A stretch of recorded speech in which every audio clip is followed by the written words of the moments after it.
Good morning, dear students. In previous class, we have studied up to the perfect gas equation. So here we know that perfect gas means a gas which obeys both Boyle's law and Charles' law. So that is equation for the perfect gas. Perfect gas equation. So we have studied that Boyle's law and Charles' law. So from the definition of the Boyle's law, we know that PV is equal to constant, and from the definition of the Charles' law, we know that V by T is equal to constant. So consider this equation as 1 and consider this equation as 2. Okay, last class ಅಲ್ಲಿ perfect gas equation ಓದಬೇಕಾದ್ರೆ ನಾವೇನು ಓದಿದ್ವಿ, boils ಲಾ ಮತ್ತೆ Charles ಲಾ ಎರಡೂ ಕೂಡ ಓದಿದ್ವಿ. Boyle's ಲಾಗ ಒಂದು expression ಬರ್ದಿದ್ವಿ, P V is equal to constant ಅಂತ. ಚಾರ್ಲ್ಸ್ ಲಾಗೂ ಒಂದು ಎಕ್ಸ್ಪ್ರೆಷನ್ ಬರ್ದಿದ್ವಿ ಅಲ್ವಾ, V by T is equal to constant ಅಂತ. ಇದನ್ನ ಇಕ್ವೇಶನ್ 1 ಅಂತ ತಗೋಣ, ಇದನ್ನ ಇಕ್ವೇಶನ್ 2 ಅಂತ ತಗೋಣ. By combining these two equation, ಈ ಎರಡು ಇಕ್ವೇಶನ್ ನ ಕಂಬೈನ್ ಮಾಡ್ಕೊಂಡ್ರೆ ನಮ್ಗೆ ಏನ್ ಸಿಗುತ್ತೆ, P V by T is equal to constant ಅಂತ ಸಿಗುತ್ತೆ. And here this constant is equal to R ಆಗುತ್ತೆ. So where R is called as gas constant ಅಂತ ಹೇಳ್ತೀವಿ ನಾವು. R is called as gas constant ಅಂತ ಹೇಳ್ತೀವಿ. So that P V by T is equal to ಏನಾಯ್ತು, R ಆಯ್ತು. Where P V is equal to R into T ಆಯ್ತು. This equation is called as ideal gas equation ಅಥವಾ perfect gas equation ಅಂತ ಹೇಳ್ತೀವಿ. Okay, here PV by T is equal to constant ಆಯ್ತು. Constant ಗೆ R ನ substitute ಮಾಡ್ಕೋಣ and PV by T is equal to R ಆಯ್ತು. Cross multiply ಮಾಡಿದ್ರೆ PV is equal to ಏನಾಯ್ತು, RT ಆಯ್ತು. and here PV is equal to RT ಅನ್ನೋದು ಏನು ನಮಗಿಲ್ಲಿ ಪರ್ಫೆಕ್ಟ್ ಗ್ಯಾಸ್ ಈಕ್ವೇಶನ್ ಅಂತ ಹೇಳ್ತೀವಿ. Next for n mole of A gas ಅಂತ ಹೇಳ್ತೀವಿ. ಸೊ ಗ್ಯಾಸ್ ಅನ್ನು ನಾವು ಹೇಳ್ಬೇಕಾದ್ರೆ ಮೋಲ್ ಅಲ್ಲಿ ಹೇಳ್ತಾ ಹೋಗ್ತೀವಿ. 1 ಮೋಲ್ 2 ಮೋಲ್ 3 ಮೋಲ್ ಅಂತ ಹೇಳ್ಬಿಟ್ಟು ಹೇಳ್ತಾ ಹೋಗ್ತೀವಿ. ಸೊ ಗ್ಯಾಸ್ ಅನ್ನು ಮೆಷರ್ ಮಾಡೋದು ನಾವು ಮೋಲ್ ಅಲ್ಲಿ ಮೆಷರ್ ಮಾಡ್ತಾ ಹೋಗ್ತೀವಿ. So that for n mole of A gas PV is equal to nRT ಅಂತ ಹೇಳ್ತೀವಿ. So that is PV is equal to nRT. If you consider 1 mole of a gas, 1 mole of a gas ಅನ್ನ consider ಮಾಡ್ಕೊಂಡ್ರೆ we write the equation as PV is equal to RT ಬರೀತೀವಿ. Next, if you consider 2 mole of a gas, PV is equal to 2RT. So that if you consider n mole of a gas, it is PV is equal to n into RT ಅಂತ ಹೇಳಿ ಬರೀತೀವಿ. Where R is called as universal gas constant, and it is given by 8.314 joule per mole per Kelvin ಅಂತ ಹೇಳ್ತೀವಿ. R ಅಂತ ಹೇಳಿದ್ರೆ ನಮಗೆ universal gas constant ಅಂತ ಹೇಳ್ತೀವಿ. And ಅದ್ರ ವ್ಯಾಲ್ಯೂ ಎಷ್ಟಿದೆ ನಮಗೆ 8.314 joule per mole per Kelvin ಅಂತ ಹೇಳ್ತೀವಿ. The value of R doesn't change. Okay, ಈ ಆರ್ ನ ವ್ಯಾಲ್ಯೂ ಏನಾಗಲ್ಲ, ಚೇಂಜ್ ಆಗಲ್ಲ. ನಮಗೆ ಎಲ್ಲೇ ಹೋದ್ರೂ ಕೂಡ ಆರ್ ನ ವ್ಯಾಲ್ಯೂ ಎಷ್ಟು, ಯೂನಿವರ್ಸಲ್ ಗ್ಯಾಸ್ ಕಾನ್ಸ್ಟೆಂಟ್ ನ ವ್ಯಾಲ್ಯೂ ಎಷ್ಟು ನಮಗೆ 8.314 joule per mole per kelvin ಆಗಿರುತ್ತೆ. So that's about the perfect gas equation.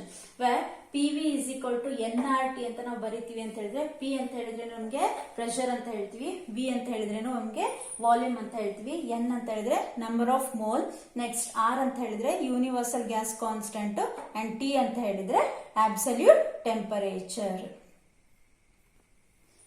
Next absolute or Kelvin scale ಅಂತ ಹೇಳ್ತೀವಿ. ಸೊ ಇಲ್ಲೊಂದು ಗ್ರಾಫ್ ನ ನೋಡ್ತಾ ಇದೀರ ಅಲ್ವಾ. So here that is a variation of the pressure and temperature. ಇಲ್ಲಿ ಟೆಂಪರೇಚರ್ ನ ಹಾಕೊಂಡಿದೀವಿ ಎಕ್ಸ್ ಆಕ್ಸಿಸ್ ಅಲ್ಲಿ, ವೈ ಆಕ್ಸಿಸ್ ಅಲ್ಲಿ ಪ್ರೆಷರ್ ನ ಹಾಕೊಂಡಿದೀವಿ. ಸೊ ಇಲ್ಲಿ 0 ಡಿಗ್ರಿ ಸೆಲ್ಸಿಯಸ್ ಈ ಕಡೆ ಟೆಂಪರೇಚರ್ ನೆಗೆಟಿವ್ ಬರ್ತಾ ಇದೆ, ಅಂಡ್ ಈ ಕಡೆ ಟೆಂಪರೇಚರ್ ಪಾಸಿಟಿವ್ ಬರ್ತಾ ಇದೆ. ಸೊ ಇದು ಗ್ರಾಫ್, ಒಂದು ಪ್ರೆಷರ್ ಮತ್ತೆ ಟೆಂಪರೇಚರ್ ನ ಗ್ರಾಫ್ ಹಾಕೊಂಡಿದೀವಿ.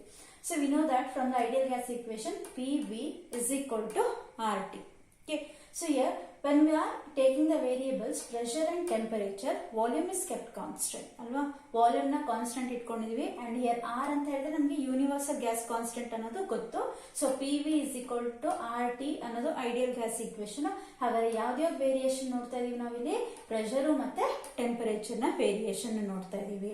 ಸೊ ದಟ್ ಈಸ್ ಪ್ರೆಷರ್ ಹೇಗೆ ವೇರಿ ಆಗುತ್ತೆ ಅದೇ ತರ ಟೆಂಪರೇಚರ್ ಕೂಡ ವೇರಿ ಆಗ್ತಾ ಇದೆ. ಈ ಒಂದು ಡಯಾಗ್ರಾಮ್ ನ ನೋಡಿ, ಇಲ್ಲಿ ಗ್ರಾಫ್ ನ ನೋಡಿ. ಫಸ್ಟ್ ಗ್ಯಾಸ್, ಫಸ್ಟ್ ಯಾವ್ದೋ ಒಂದು ಗ್ಯಾಸ್ ನ ತಗೊಳ್ತಾ ಇದೀವಿ. ಸೊ ಅದ್ರದ್ದು ಏನಾಗ್ತಿದೆ, ಇಲ್ಲಿಂದ ತಗೊಳ್ಳೋಣ, ಬೇಕಾದ್ರೆ 0 ಡಿಗ್ರಿಯಿಂದ ತಗೊಳ್ಳೋಣ. ಸೊ ಸಮ್ ಪ್ರೆಷರ್ ಎಷ್ಟು ಇದೆ, temperature 0. So as the temperature increases, pressure also increases. Okay, ಗೊತ್ತಾಗ್ತಿದ್ಯಾ? ಅದೇ ತರನೇ ಮತ್ತೊಂದು ಗ್ಯಾಸ್ ನ ತಗೋಣ. As the temperature increases, pressure also increases. ಹೇಗೆ ಮತ್ತೆ ಇದೇ ತರ ನಂಬರ್ ಆಫ್ ಗ್ಯಾಸ್ ಮಾಲಿಕ್ಯೂಲ್ಸ್ ನ ತಗೊಳ್ತಾ ಹೋದ್ರೆ ಏನಾಗ್ತಾ ಹೋಗುತ್ತೆ, as the pressure increases temperature also increases. That is from the equation P is directly proportional to T ಅಂತ ಹೇಳ್ತೀವಿ. ಅದೇ ತರನೇ ಈ ಕಡೆ ಪ್ರೆಷರ್ ನ ಡಿಕ್ರೀಸ್ ಮಾಡ್ತಾ ಬರೋಣ. ಸೊ ಪ್ರೆಷರ್ ನ ಡಿಕ್ರೀಸ್ ಮಾಡ್ಕೊಳ್ತಾ ಬರೋಣ ಅಂತ ಹೇಳಿದಾಗ ಒಂದು ನಾವು ಗ್ಯಾಸಿನ ಪ್ರೆಷರ್ ನ ಡಿಕ್ರೀಸ್ ಮಾಡ್ಕೊಳ್ತಾ ಬಂದಾಗ again when the pressure temperature ನಿಮಗೆ ಇಲ್ಲಿ ಏನಾಯ್ತು, ಒಂದು ಟೆಂಪರೇಚರ್ಗೆ ಪ್ರೆಷರ್ ಏನಾಗಿದೆ, ಮಿನಿಮೈಸ್ ಆಗಿದೆ. ಸೊ ಈ ಲೈನ್ ಬಂದ್ರೆ ಪ್ರೆಷರ್ 0, ಈ ಲೈನ್ ಬಂದ್ರೆ ಟೆಂಪರೇಚರ್ 0 ಅಂತ ಅರ್ಥ.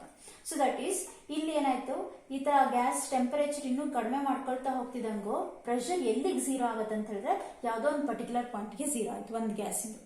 ಅದೇ ತರನೇ ಇನ್ನು ಒಂದು ಗ್ಯಾಸಿಂದು ಮತ್ತೆ ಪ್ರೆಷರ್ ಏನಾಗ್ತಾ ಹೋಗ್ತೋ ಕಡಿಮೆ ಆಗ್ತಾ ಹೋಗುತ್ತೆ, ಇನ್ನೂ ಕಡಿಮೆ ಮಾಡ್ಕೊಳ್ತಾ ಹೋಗ್ತಿದಾಗೋ ಮತ್ತೆ ಯಾವ್ದೋ ಒಂದು ಪರ್ಟಿಕ್ಯುಲರ್ ಟೆಂಪರೇಚರ್ಗೆ ಏನಾಯ್ತು ಅಲ್ಲಿ ಪ್ರೆಷರ್ 0 ಆಯ್ತು. ಅದೇ ತರ ಗ್ಯಾಸ್ 3 ಇದೇ ತರ ನಂಬರ್ ಆಫ್ ಗ್ಯಾಸ್ ನ ತಗೊಳ್ತಾ ಹೋಗ್ತಿದಂಗೋ ಒಂದು ಪರ್ಟಿಕ್ಯುಲರ್ ಪಾಯಿಂಟಿಗೆ ಏನಾಗತ್ತೆ ಅಲ್ಲಿ ನಮ್ಗೆ -273.15 ಡಿಗ್ರಿ ಸೆಲ್ಸಿಯಸ್ ಅಲ್ಲಿಗೆ ಏನಾಯ್ತು ನಮ್ಗೆ ಪ್ರೆಷರ್ 0 ಆಯ್ತು ನಮ್ಗೆ.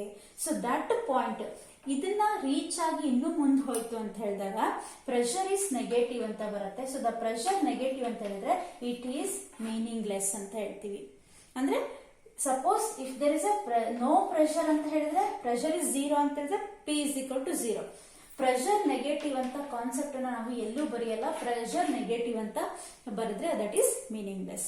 ಹಾಗಾದ್ರೆ ಇನ್ನೂ ಕಡಿಮೆ ಪ್ರೆಷರ್ ಆಗತ್ತೆ ಅಂತ ಹೇಳಿದಾಗ ಈ ಆಕ್ಸಿಸ್ ಅಲ್ಲಿ ಬಂತು ಅಂದ್ರೆ ಏನಾಗುತ್ತೆ, ನೆಗೆಟಿವ್ ಪ್ರೆಷರ್ ಬಂತು ಅಂತ ಅರ್ಥ. ಬಟ್ ನೆಗೆಟಿವ್ ಪ್ರೆಷರ್ ಅಂತ ಹೇಳಿದ್ರೆ ಅದಕ್ಕೆ ಮೀನಿಂಗ್ ಇಲ್ಲ, ಅರ್ಥ ಇಲ್ಲ ಅದಕ್ಕೆ. ಅಲ್ಲೇನಾಯ್ತು ಹಾಗಾದ್ರೆ ಈ ಒಂದು ಟೆಂಪರೇಚರ್ ಏನಾಯ್ತಲ್ಲ ನಮ್ಗೆ ಅಬ್ಸಲ್ಯೂಟ್ 0 ಟೆಂಪರೇಚರ್ ಅಂತ ಹೇಳ್ತೀವಿ. ದಟ್ ಈಸ್ -273.15 ಡಿಗ್ರಿ ಸೆಲ್ಸಿಯಸ್ ಅಂತ ಹೇಳ್ತೀವಿ. That is called as absolute 0 temperature ಅಂತ ಹೇಳ್ತೀವಿ. That's why the Kelvin scale is called as absolute or Kelvin scale ಅಂತ ಹೇಳ್ತಾ ಹೋಗ್ತೀವಿ. ಅದೇ ತರ ವಾಲ್ಯೂಮ್ ತಗೊಳ್ತಾ ಹೋಗೋಣ. ಸೊ ವಾಲ್ಯೂಮ್ ವರ್ಸಸ್ ಟೆಂಪರೇಚರ್ ಹಾಕಿದ್ರು ಕೂಡ ಏನಾಗ್ತಾ ಹೋಗುತ್ತೆ, ವಾಲ್ಯೂಮ್ ಒಂದು ಪರ್ಟಿಕ್ಯುಲರ್ ಪಾಯಿಂಟ್ ಏನಾಗುತ್ತೆ 0 ಆಗುತ್ತೆ. ಸೊ ಆ ಪರ್ಟಿಕ್ಯುಲರ್ ಪಾಯಿಂಟ್ ಯಾವುದು -273.15 ಡಿಗ್ರಿ ಸೆಲ್ಸಿಯಸ್ ಅಂತ ಹೇಳ್ತಾ ಹೋಗ್ತೀವಿ ನಾವು. This is a variation of the pressure and the temperature ಅಂತ ಹೇಳ್ತೀವಿ ನಾವು. So that is pressure versus temperature for A ideal gas. ಇನ್ನು ನಂಬರ್ ಆಫ್ ಗ್ಯಾಸಸ್ ನ ತಗೊಂಡ್ರು ಕೂಡ ಏನಾಗ್ತಾ ಹೋಗುತ್ತೆ, ಯಾವ ಪಾಯಿಂಟ್ ಅಲ್ಲಿ ನಮಗೆ ಪ್ರೆಷರ್ 0 ಆಗುತ್ತೆ, -273.15 ಡಿಗ್ರಿ ಸೆಲ್ಸಿಯಸ್ ಅಲ್ಲಿಗೆ ಏನಾಯ್ತು ನಮ್ಗೆ ಪ್ರೆಷರ್ 0 ಆಯ್ತು. ಪ್ರೆಷರ್ 0 ಆಯ್ತು ಅಂತ ಹೇಳಿದ್ರೆ ಇನ್ ಅದ್ರ ಮೇಲೆ ಆ ಗ್ಯಾಸ್ ಅಲ್ಲಿ ಪ್ರೆಷರ್ ಇಲ್ಲ ಅಂತ ಅರ್ಥ. ಸೊ ದಟ್ ಇಸ್ ಪ್ರೆಷರ್ ಇಲ್ಲ ಅಂತ ಹೇಳಿದಾಗ ಏನಾಯ್ತು ಅಲ್ಲಿ ಯಾವ ಪಾಯಿಂಟ್ ಬಂತು, -273.15 ಬಂತು. So that temperature is called as absolute 0 temperature ಅಂತ ಹೇಳ್ತೀವಿ. absolute 0 temperature. ಇದಕ್ಕಿಂತ ಕಡಿಮೆ ಟೆಂಪರೇಚರ್ ಯಾವುದು ನಮಗೆ ಹೋಗೋದಿಲ್ಲ. That is a final coldest temperature ಅಂತ ಹೇಳ್ತೀವಿ. absolute 0 ಟೆಂಪರೇಚರ್ ಅಂತ ಹೇಳ್ತಾ ಹೋಗ್ತೀವಿ. Okay, that is about the pressure and the temperature variation of pressure with respect to temperature of a ideal gas. Next, thermal expansion.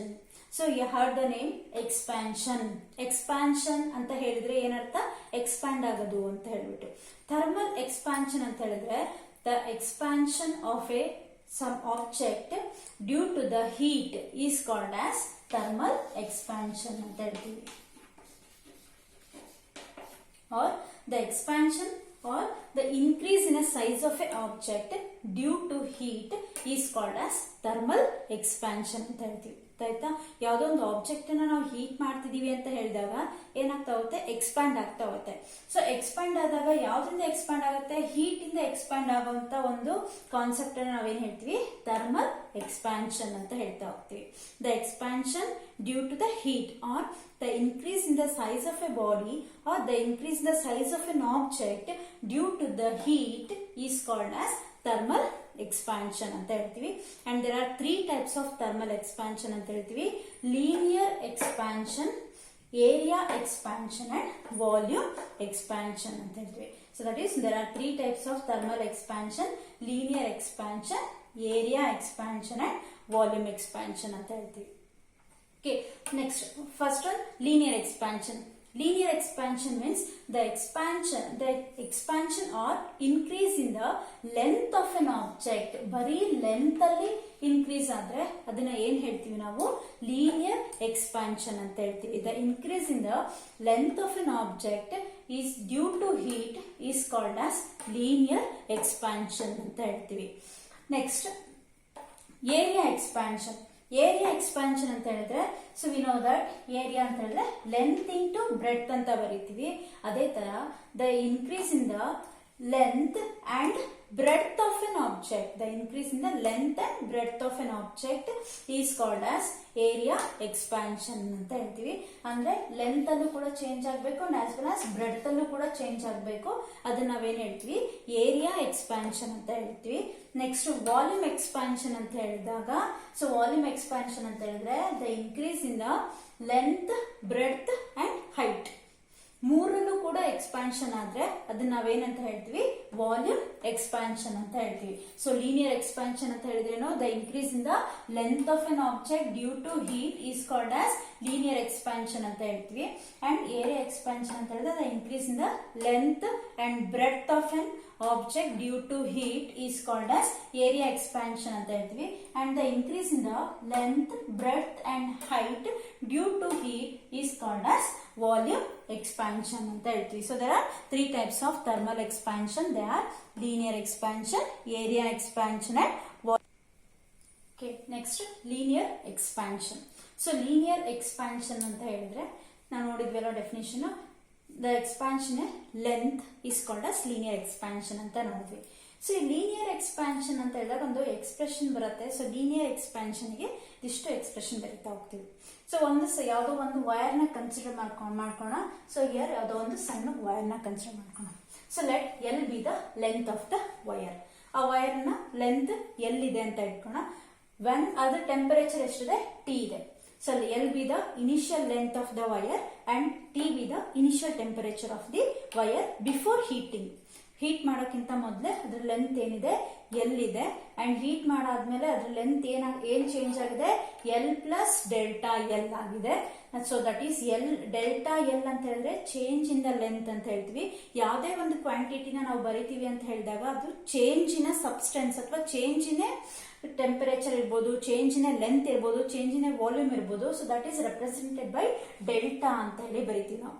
So delta L ಅಂತ ಬರೆದ್ರೆ that is increased length ಅಂತ ಅರ್ಥ. Delta T ಬರೆದ್ರೆ increased volume, increase temperature ಅಂತ ಅರ್ಥ. And delta V ಅಂತ ಬರೆದ್ರೆ increased volume, delta P ಅಂತ ಬರೆದ್ರೆ ಇನ್ಕ್ರೀಸ್ಡ್ ಇನ್ ಪ್ರೆಷರ್ ಅಂತ ಅರ್ಥ. So that is L be the length of the wire before heating and T be the temperature of the wire before heating and L plus delta L is increased length and T plus delta T is the temperature after expansion when the wire is heated. Okay, here delta L, the ratio of the change in a length to the original length is always directly proportional to the change in a temperature. So that is delta L ಅಂತ ಹೇಳಿದ್ರೆ change in a length, L ಅಂತ ಹೇಳಿದ್ರೆ original length and that is directly proportional to the delta T ಅಂದ್ರೆ change in temperature. Next ಇಲ್ಲಿ ಒಂದು proportionality sign ನ ತೆಗಿಬೇಕಂತ ಹೇಳಿದ್ರೆ ನಮ್ಗೊಂದು ಕಾನ್ಸ್ಟೆಂಟ್ ನ ಬರ್ಕೊಳ್ತೀವಿ ನಾವು. So that constant is refer to as alpha ಅಂತ ಬರೀತೀವಿ ನಾವು. So that constant is refer to as alpha. ಇದು ಪ್ರಪೋರ್ಷನಾಲಿಟಿ ಸೈನ್, ಇದು alpha. Delta L by L is equal delta L by L is directly proportional to delta T ಆಯ್ತು. Next delta L by L is equal to some constant that is alpha. ಇದು okay, alpha into delta t ಅಂತ ಬರಿತೀವಿ and alpha is equal to delta L by L as it is. This delta comes to the denominator. Okay, alpha is equal to delta L by L into delta t ಆಯ್ತು. Okay, this is the expression for the alpha where alpha is called as coefficient of linear expansion ಅಂತ ಹೇಳ್ತೀವಿ. So where alpha is called as coefficient of linear expansion ಅಂತ ಹೇಳ್ತೀವಿ. Delta L ಅಂತ ಹೇಳಿದ್ರೆ change in length, delta T ಅಂದ್ರೆ change in temperature. Next delta L by L is directly proportional to delta T. If you remove the proportionality sign you get a constant. ಒಂದು constant ಬರುತ್ತೆ. Proportionality sign ಯಾವಾಗ ತೆಗೆದ್ರು ಕೂಡ ಒಂದು constant ಬರುತ್ತೆ. ಆ constant ನ ಏನಂತ ತಗೊಂಡಿದೀವಿ ನಾವು ಆಲ್ಫಾ ಅಂತ ತಗೊಂಡಿದೀವಿ and alpha is equal to delta L by L as it is into delta T. ಇದು ಆಲ್ಫಾಗೆ ಬಂದಿರೋ ಒಂದು ಮ್ಯಾಥಮೆಟಿಕಲ್ ಎಕ್ಸ್ಪ್ರೆಷನ್. ಆಲ್ಫಾ ಅಂತ ಹೇಳಿದ್ರೇನು, ಕೋಎಫಿಷಿಯಂಟ್ ಆಫ್ ಲೀನಿಯರ್ ಎಕ್ಸ್ಪಾನ್ಷನ್ ಅಂತ ಹೇಳ್ತೀವಿ, ಅಥವಾ ಲೀನಿಯರ್ ಎಕ್ಸ್ಪಾನ್ಷನ್ ಕೋಎಫಿಷಿಯಂಟ್ ಅಂತ ಹೇಳ್ತೀವಿ. ಓಕೆ, ಹಾಗಾದ್ರೆ ಏನ್ ಹೇಳ್ತೀವಿ, ಡೆಫಿನಿಷನ್ ಏನ್ ಬರಿತೀವಿ ಆಲ್ಫಾಗೆ ಅಂತ ಹೇಳಿದ್ರೆ, the ratio of the change in the length to original length per unit degree rise in temperature. Okay, the ratio of the change in the length per original length per unit degree rise in temperature is called as coefficient of linear expansion ಅಂತ ಹೇಳ್ತೀವಿ. So next year unit ಏನ್ ಬರುತ್ತೆ ಅಂತ ನೋಡ್ತೋಣ. ಸೊ unit ಹಾಗಾದ್ರೆ change ನ length ಅಂತ ಹೇಳಿದ್ರೆ ಇಲ್ಲೂ ಕೂಡ if you take the length in a meter or centimeter ಯಾವ್ದ್ರಲ್ಲಾದ್ರೂ ತಗೋಣ. ಸೊ ಎಲ್ ಅನ್ನೋದು ಒಂದು 1 ಮೀಟರ್ ವೈರ್ ಅಂತ ತಗೊಂಡಿರೋದು 1 ಮೀಟರ್ ವೈರ್ ಅಂತ ತಗೋಣ. when it expands after heating it may be 1.05 meter ಅಂತ ತಗೋಣ. 1.05 meter. that delta L is equal to, so delta L ನ ನಾವ್ ಏನ್ ಬರಿತೀವಿ ಅಂತ ಹೇಳಿದ್ರೆ 1.05 minus 1. 1.05 minus 1 that is 0.05 meter. So ಹಾಗಾದ್ರೆ ಅದ್ರ ಯೂನಿಟ್ ಕೂಡ ಏನಾಗುತ್ತೆ, ನಾವು ಎಲ್ಲಿನ ಯೂನಿಟ್ ಏನ್ ತಗೊಂಡಿರ್ತೀವೋ ಅದೇ ಕೂಡ ಡೆಲ್ಟಾ ಎಲ್ಲಿನ ಯೂನಿಟ್ ಆಗುತ್ತೆ. ಸೊ ದಾಟ್ ಇಲ್ಲೇನಾಯ್ತು, ಯೂನಿಟ್ ಮೀಟರ್ ಅಂತ ತಗೊಂಡ್ರೆ that is also meter. And temperature it may be kelvin, celsius or fahrenheit, anything ನಾವು ಯಾವ್ದ್ರಲ್ಲಿ ತಗೊಳ್ತೀವಿ ಟೆಂಪರೇಚರ್ ಅದರಲ್ಲಿ. So here M and M gets cancel. What is the unit of alpha here? ಆಲ್ಫಾಗೆ unit ಏನ್ ಬರುತ್ತೆ, 1 divided by k ಬರುತ್ತೆ, ಅಥವಾ 1 divided by degree Celsius ಬರುತ್ತೆ, ಇಲ್ಲ 1 divided by ಡಿಗ್ರಿ ಫ್ಯಾರನೈಟ್ ಬರುತ್ತೆ. ಹಾಗಾದ್ರೆ ಯೂನಿಟ್ ಏನ್ ಬರುತ್ತೆ, ಪರ್ ಡಿಗ್ರಿ ಕೆಲ್ವಿನ್ ಬರುತ್ತೆ. ಯಾವ್ದಕ್ಕೆ? ಆಲ್ಫಾಗೆ ಯೂನಿಟ್ ಏನು, ಪರ್ ಡಿಗ್ರಿ ಕೆಲ್ವಿನ್ ಬರುತ್ತೆ. ಅಂಡರ್ಸ್ಟ್ಯಾಂಡ್? ಸೊ ಲೀನಿಯರ್ ಎಕ್ಸ್ಪಾನ್ಷನ್ ಅಂತ ಹೇಳಿದ್ರೆ the expansion length is called as linear expansion ಅಂತ ಹೇಳ್ತೀವಿ. And expression for the linear expansion is given by alpha is equal to delta L by L into delta T. So unit ಆಲ್ಫಾನ ಏನಂತ ಕರಿತೀವಿ ನಾವು, coefficient of linear expansion ಅಂತ ಹೇಳ್ತೀವಿ. So coefficient of linear expansion ಹೇಗೆ define ಮಾಡ್ತೀವಿ, the ratio of the change ನ length per original length per unit degree rise in temperature, that is called as coefficient of linear expansion ಅಂತ ಹೇಳ್ತೀವಿ. So that's about the linear expansion. Okay, next area expansion. So area expansion ಅಂತ ಹೇಳಿದ್ರೆ definition ಓದಿದ್ವಿ ಅಲ್ವಾ, the expansion in an area or length and breadth is called area expansion ಅಂತ ಹೇಳ್ತೀವಿ.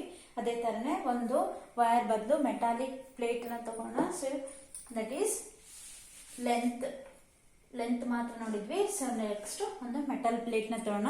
So ಅದ್ರ length ಏನಿದೆ, let L be the initial length and B be the initial breadth, and area A is equal to length into breadth ಅಂತ ತಗೋಣ. So that is area ಅಂತ ಹೇಳಿದ್ರೆ length into breadth ತಗೋಣ, initial area. Next, when a metal plate is heated to a some temperature. So ಕೆಲವೊಂದು temperature ಮೇಲೆ ಆ metal plate ನ heat ಮಾಡಿದಾಗ A plus delta A that is increased area ಆಯ್ತು, at a temperature T plus delta T ಆಯ್ತು.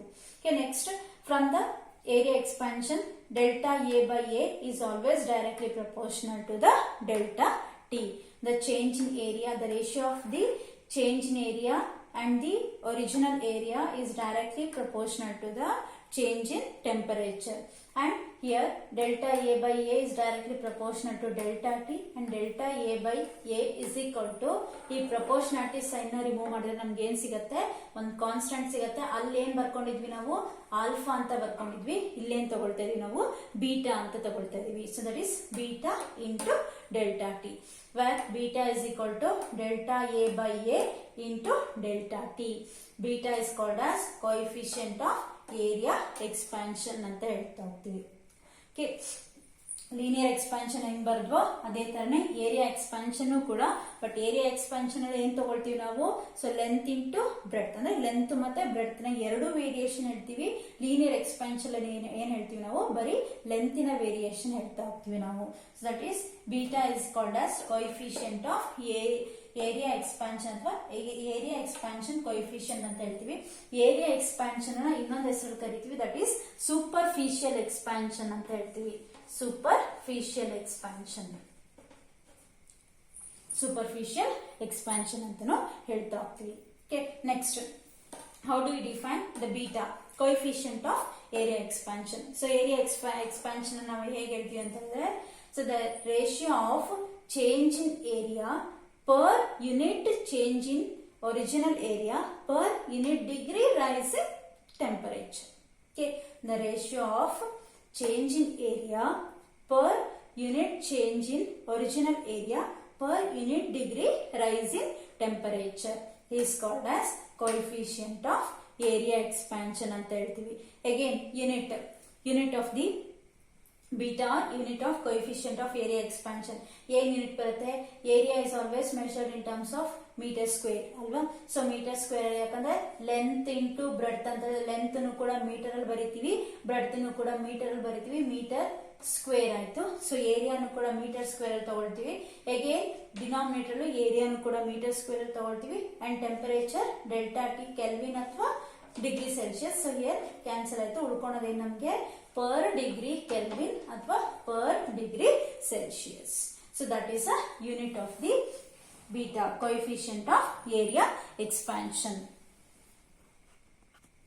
Okay, next volume expansion. So volume expansion ಅಂತ ಹೇಳಿದ್ರೆ the expansion in a volume. So volume expansion ಅಂತ ಹೇಳಿದಾಗ ಏನೇನು ಬರುತ್ತೆ ನಮಗೆ? Length, breadth as well as height.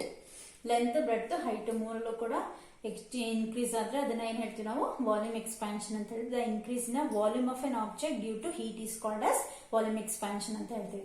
So ಅದೇ ತರನೇ ಇಲ್ಲಿ V be the initial volume before heating and delta V be the increased volume.